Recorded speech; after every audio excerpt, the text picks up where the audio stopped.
Ésaïe, chapitre 28. Malheur à la couronne superbe des ivrognes d'Éphraïm, à la fleur fanée qui fait l'éclat de sa parure sur la cime de la fertile vallée de ceux qui s'enivrent. Voici venir, de par le Seigneur, un homme fort et puissant, comme un orage de grêle, un ouragan destructeur, comme une tempête qui précipite des torrents d'eau.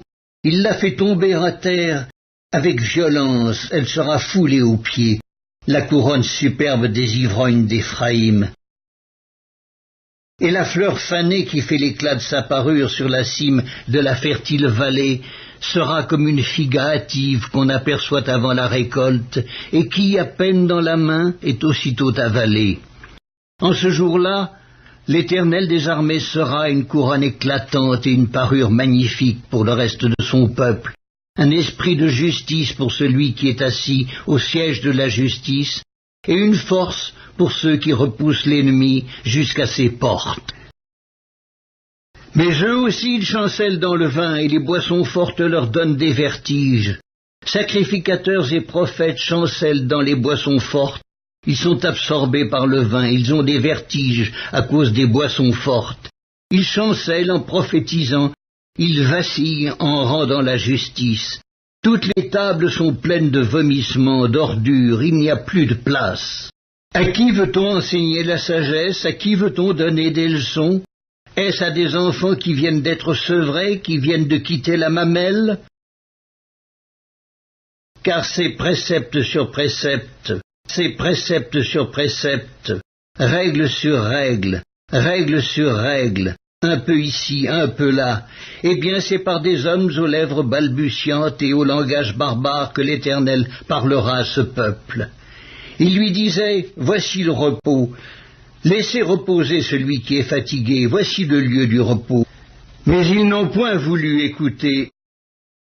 Et pour eux, la parole de l'Éternel sera précepte sur précepte, précepte sur précepte, règle sur règle, règle sur règle, un peu ici, un peu là, afin qu'en marchant ils tombent à la renverse et se brisent, afin qu'ils soient enlacés et pris. Écoutez donc la parole de l'Éternel, moqueurs, vous qui dominez sur ce peuple de Jérusalem.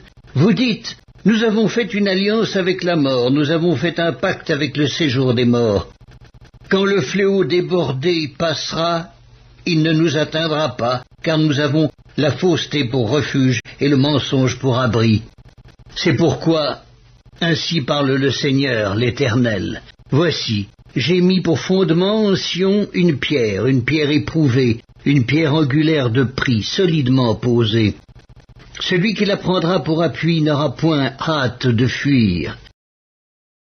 Je ferai de la droiture une règle et de la justice un niveau.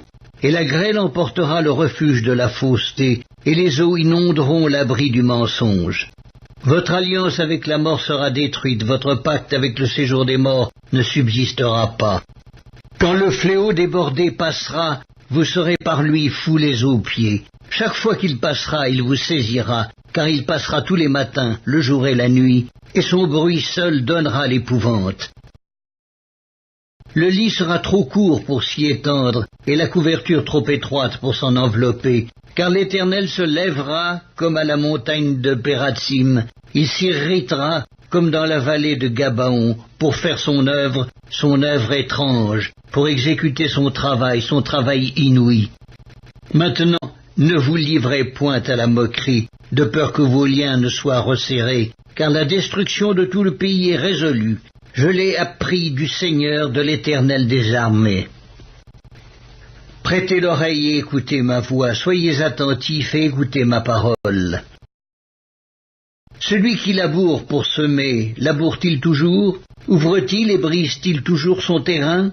N'est-ce pas après en avoir aplani la surface qu'il répand de la nielle et sème du cumin, qu'il met le froment par rangée, l'orge à une place marquée et l'épeautre sur les bords?